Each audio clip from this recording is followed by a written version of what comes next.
अब ना हमने करना है स्पर्मेटिक कॉर्ड। ठीक है, स्पर्मेटिक कॉर्ड जो होती है ना वो हमारे पास ट्रांसवर्स फेशिया के अंदर डीप इंग्वाइनल रिंग उसकी जो होती है वो उसकी ना ओपनिंग होती है, उसके अंदर ओवल ओपनिंग जिसे हम कहते हैं deep inguinal ring. Deep inguinal ring हमारे पास होती है, वहाँ से हमारे पास ट्रांसमिट होती है स्पर्मेटिक कॉर्ड। ठीक है, तो ये सबसे पहले हम लिखेंगे कि जो स्पर्मेटिक कॉर्ड्स होती है एंटर होती है डीप इंग्वाइनल रिंग होती है ना उसके थ्रू ये इंग्वाइनल केनाल में इसने जो है वो एंटर होना होता है। ठीक है, और फिर यहाँ से जो है वो सुपरफिशियल इंग्वाइनल रिंग की तरफ जो जाती है। तो डीप इंग्वाइनल रिंग हमारे पास होती है वो ओवल ओपनिंग होती है ट्रांसवर्सैलिस फेशिया की,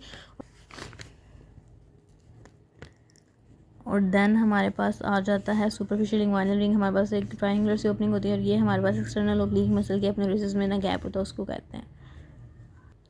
तो ये deep inguinal superficial inguinal ring इसके बीच में यहाँ पे हमारे पास होती है इंग्वाइनल कैनाल प्रेजेंट होती है। सही है,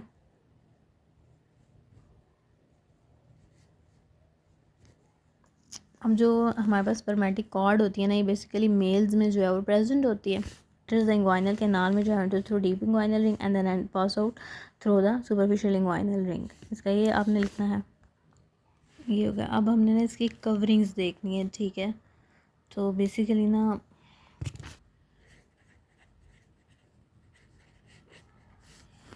सबसे इसके ना इनर वाली जो कवरिंग होती है ना, इनर कवरिंग, उसको हम कहते हैं इंटरनल स्पर्मेटिक फेशिया। ये जो ब्लू वाली है कौन सी है, इनर कवरिंग, इसको हम कहते हैं इंटरनल स्पर्मेटिक फेशिया।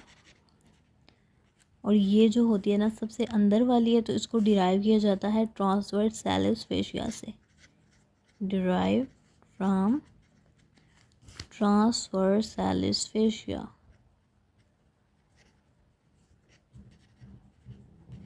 ये इसका एक नंबरिंग दे देती हूँ, आपको समझ आएगी। उसके बाद ना हमारे पास एक इसकी होती है सेंट्रल लेयर।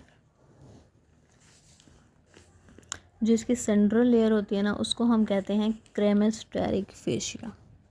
ठीक है, दूसरी कौन सी है, क्रेमेस्टेरिक फेशिया। इसको ना डिराइव किया जाता है कंजॉइंट टेंडन से। ठीक है, डिराइव फ्रॉम कंजॉइंट टेंडन। आप कंजॉइंट टेंडन का लफ्ज़ बहुत सुनेंगे। इस कंजॉइंट टेंडन में हमारे पास दो मसल आते हैं, एक इंटरनल ओब्लिक और दूसरा ट्रांसवर्सस एब्डोमिनस मसल। सही है, और एक हमारे पास होती है सबसे आउटर लेयर जिसको हम कहते हैं एक्सटर्नल स्पर्मेटिक फेशिया। ये सबसे आउटर है, इसको एक्सटर्नल स्पर्मेटिक फेशिया से कहते हैं और एक्सटर्नल ओब्लिक मसल से इसको ड्राइव करते हैं। जैसे कौन कौन सी प्रेजेंट हैं, कॉन्टेंट्स इसके जो है वो क्या हैं, तो आपको अलग डायग्राम में जो है मैं बताती हूँ। अब ना हमने इसके देखने हैं कॉन्स्टिट्यूएंट्स ऑफ स्पर्मेटिक कॉर्ड। ठीक है,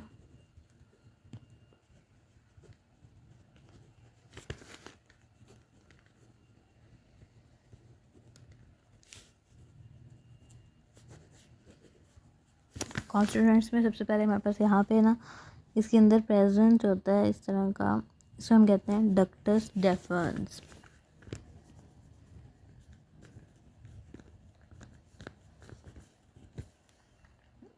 डक्टस डेफर्न्स इसके अंदर हमारे पास जो है वो प्रेजेंट होते हैं। ठीक है, ये तो हमारे पास इसकी कवरिंग्स थी तीनों, अब इनको भूल जाओ, अब इन्हें इसके सिर्फ कंटेंट्स करने हैं। ठीक है, तो इनको मैं अब इनको नंबरिंग करते हैं। तो डक्टस डेफर्न्स होता है, ठीक है, एक चीज़ इसके अंदर प्रेजेंट होती है पहली।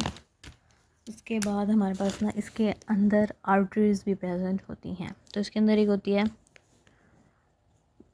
क्रेमेस्टेरिक आर्टरी एंड टेस्टिकुलर आर्टरी होती है। दूसरा इसके अंदर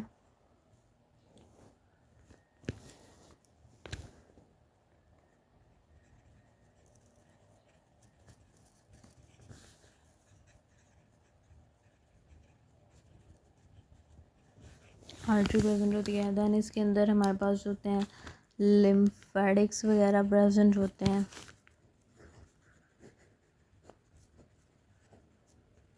एक हमारे पास इसमें जो है वो नर्व होती है जिसे हम कहते हैं जेनिटोफेमोरल नर्व। ये डॉक्टर्स डेफर्न्स का काम क्या होता है कि ये हमारे पास स्पर्म को जो है वो स्टोर, इसके स्पर्म जो है वो स्टोर होते हैं और उसको ट्रांसमिट भी करती है। ठीक है, उसके बाद इसके अंदर ना एक हमारे पास होता है प्लेक्सिस। ठीक है, ऐसे पेनिफॉर्म प्लेक्सिस ऑफ नर्व्स।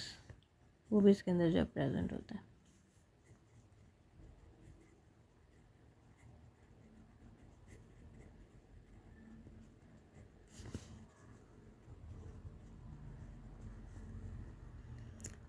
तो ये था सारा हमारे पास स्पर्मेटिक कॉर्ड के बारे में, ठीक है।